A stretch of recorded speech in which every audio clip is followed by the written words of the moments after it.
নমস্কার বন্ধুরা, সবাই কেমন আছেন? আশা করি খুবই ভালো আছেন। দেশের পরিস্থিতি, রাজ্যের পরিস্থিতি আপনারা সবাই জানেন।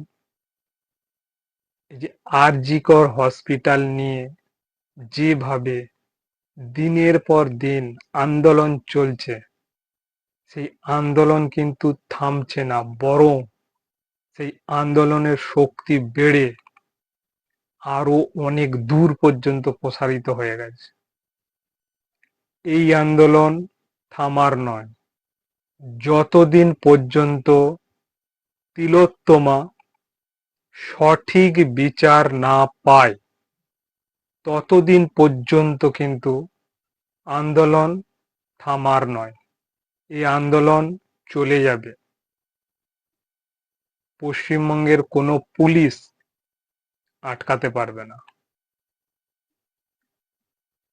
বিচার অবিলম্বে এবং খুব তাড়াতাড়ি কিন্তু এটা করতে হবে, নইলে জনসাধারণের পরিস্থিতি আরো খারাপ থেকে খারাপতর হচ্ছে। কারণ তারা ডাক্তারের কাছ থেকে সেইভাবে কিন্তু সার্ভিস পাচ্ছে না। অবিলম্বে বিচার করতে হবে এবং আসামিদের তার আগে ধরতে হবে। খুব তাড়াতাড়ি কিন্তু আসামিদের ধরতে হবে। আগে তো রাজ্য পুলিশের উপর দায়িত্বটা ছিল, এখন কোর্ট থেকে সিবিআই এর উপরে দায়িত্ব দেয়া হয়েছে। এবার সেদিকেই তাকিয়ে জনগণ, যে সিবিআই কত দূর আগালো সেটাই দেখতে হবে। যদিও অনেক তথ্য কিন্তু নষ্ট করে দিয়েছে, বহু তথ্য নষ্ট করে দিয়েছে। সেখানে সিবিআই এর পক্ষে ইনভেস্টিগেশন করাটা খুব কঠিন হয়ে দাঁড়িয়েছে এবং খুব চ্যালেঞ্জের। তা সত্ত্বেও কিন্তু সিবিআই অফিসারদের সঠিক তথ্য বার করে আনতে হবে। যে আসল দোষী তাকে কিন্তু দোষী সাব্যস্ত খুব তাড়াতাড়ি করতে হবে। এটাই দেখার, যে অরিজিনালি দোষী তাকেই কিন্তু ধরতে হবে, যেন কোনো বিনা অপরাধ ব্যক্তি সাজা না পায়। এটাই আমাদের বক্তব্য। সঠিক অপরাধীকে চিহ্নিত করতে হবে।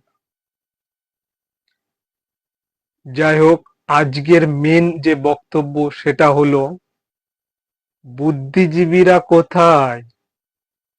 আগে তো বেশ আন্দোলন করত, একটু কিছু হলেই বেরিয়ে পড়তো লাইন দিয়ে রাস্তাতে আন্দোলন করতে বুদ্ধিজীবীরা। আজ বুদ্ধিজীবীরা কোথায়? বুদ্ধি ভ্রষ্ট হয়ে গেছে, মুখে কোনো আন্দোলন নেই, না সবকিছু ভুলে গেছে, জলাঞ্জলি দিয়ে দিয়েছে। এত বড় একটা কেস ঘটে গেল আরজি কর হসপিটালে 9ই আগস্ট 2024 ভোর 4টের সময়। আরজি করের জুনিয়র ডাক্তারকে ধর্ষণ এবং খুন করা হয় আরজি করেরই 4 তলার সেমিনার হলে। ভয়ঙ্কর এবং নৃশংসভাবে তাকে মারা হয়। এর প্রতিবাদ হবে না? বুদ্ধিজীবীরা এটা দেখতে পায় না? বুদ্ধিজীবীরা কোথায়? উবে গেছে? তাদের মনে এটা প্রশ্ন জাগছে না যে আমরা তো আগে আন্দোলন করেছি, তাহলে এত বড় একটা ঘটনা ঘটে যাওয়ার পরেও আমরা কেন বাড়িতে বসে আছি ধীর স্থির ভাবে, আন্দোলনে নামছি না? কই, আমার তো চোখে পড়ছে না যে আন্দোলনে নেমেছে বুদ্ধিজীবীরা, কয়েকজন ছাড়া। বুদ্ধিজীবী তো অনেক আছে, কয়েকজন ছাড়া ম্যাক্সিমামই বুদ্ধিজীবী কিন্তু কোনো আন্দোলনে অংশগ্রহণই করেন। এটা কি প্রমাণ করতে চাচ্ছেন? আগে আপনারা একটু হলেই বেরিয়ে পড়তেন ঝান্ডা নিয়ে, ব্যানার নিয়ে। এখন আপনাদের কানে পৌঁছায়নি, না আপনারা জানেন না এই খবরটা? এত বড় একটা নৃশংস ঘটনা ঘটে গেল আরজি কর হসপিটালে, আপনারা ঘুমাচ্ছেন এখনো? কবে জাগবেন? জাগুন আর রাস্তায় নামুন, তবেই তো জনসাধারণের আপনারা সাথী হবেন, নইলে মাথা ব্যথা আপনারা। আগে আপনারা আন্দোলন করেছেন আর এখন নিশ্চুপ ভাবে বসে আছেন। আপনারা পথে নেমে আন্দোলন করে প্রতিবাদ করে দেখান। এখানে তো সমস্ত জনসাধারণ নেমেছে আন্দোলনে। মেয়েদের রাত দখল করো, যে স্বতঃস্ফূর্ত যে আন্দোলনটা হয়েছে, আপনারা দেখেননি? চোখ খোলেনি আপনাদের? বিশাল আন্দোলন হয়েছে 14ই আগস্টের সেই রাতে, সারা ভারত আন্দোলন হয়েছে পশ্চিমবঙ্গের সঙ্গে, এমনকি বিদেশেও এই আন্দোলন পৌঁছে গিয়েছে।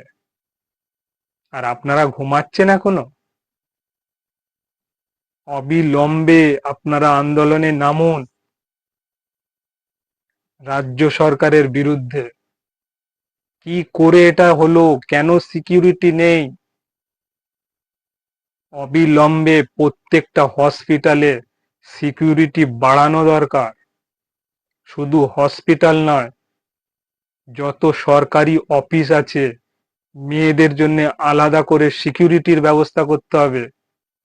শৌচালয়ের পরিষ্কার ব্যবস্থা করতে হবে, কারণ মেয়েদের অনেক কিছু অসুবিধা হয়, সেইগুলো সুবিধা করে দিতে হবে। এটাই সরকারের কাজ। শুধু টাকা বিলালেই হলো না, এদিকেও কিন্তু কাজ করতে হয়, সিকিউরিটির ব্যবস্থা করতে হয়, নইলে বিপদ এইভাবেই চলে আসবে। শুধু সরকারি জায়গা নয়, সমস্ত প্রাইভেট জায়গায় যেখানে যেখানে মহিলারা কাজ করছে সেখানের সিকিউরিটি ব্যবস্থা খুব স্ট্রং হওয়া দরকার, না হলে বিপদ ঘটতেই থাকবে। প্রাইভেট যেখানে আছে সেইখানে নোটিশ দেয়া দরকার আপনাদের পক্ষ থেকে, যেখানে যেখানে মহিলারা কাজ করে সিকিউরিটি দিতে হবে, যাতে তারা যে কোনো সময় আসা যাওয়া করতে পারে। এই সিকিউরিটিও কিন্তু দিতে হবে। রাজ্য সরকারের পক্ষ থেকে বলা হচ্ছে মহিলাদের রাতে কাজ করা থেকে বিরতর জন্য বলেছে, কিন্তু এটা সঠিক নয়। রাতে যদি কাজ না করে সাধারণ মানুষ সেবা পাবে কোথা থেকে? সিকিউরিটি দেয়া আপনাদের কর্তব্য,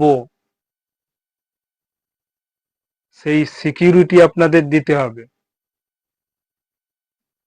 ফাঁকিবাজি করে মহিলাদের রাতে কাজ করার দরকার নেই এই সব কথা বলে জনসাধারণকে অন্তত বুঝাবেন না। তাদের সিকিউরিটির ব্যবস্থা দিন। সরকার আপনার, আপনাকেই করতে হবে এই সিকিউরিটি ব্যবস্থা। দান ধ্যান করার সময় আপনাদের এই কথা মনে তো থাকে না। আর মহিলাদের সিকিউরিটি দিতে আপনাদের কি অসুবিধা? খরচা হবে, কিন্তু আপনারা সিকিউরিটি দেন। আর বুদ্ধিজীবীরা, আপনারা ইতিমধ্যেই তো শুনতে পেয়েছেন, আপনারাও পথে নামুন, আন্দোলন করুন। আমরা দেখি, আপনাদের থেকে আশা করছি আপনারা কি আন্দোলন করেন, কি প্রতিবাদ করেন, সেইটাই আমরা দেখব। অতএব আন্দোলনে নেমে পড়ুন, আমরা দেখতে চাই আপনাদের প্রতিবাদ। তো বন্ধুরা, আজকের ভিডিওটি কেমন লেগেছে অবশ্যই জানাবেন। যদি ভালো লাগে একটা লাইক, কমেন্ট আর শেয়ার করবেন। আর নতুন বন্ধুরা একটু পাশে থাকবেন, সাবস্ক্রাইব একটু করবেন। তো আজকের আলোচনা এখানেই আমি শেষ করলাম। এইরকমই একটা আলোচনা নিয়ে আবার চলে আসবো খুব তাড়াতাড়ি। তো টাটা বাই বাই সবাইকে। ভালো থাকবেন আপনারা, সুস্থ থাকবেন আর খুব সাবধানে থাকবেন। নমস্কার।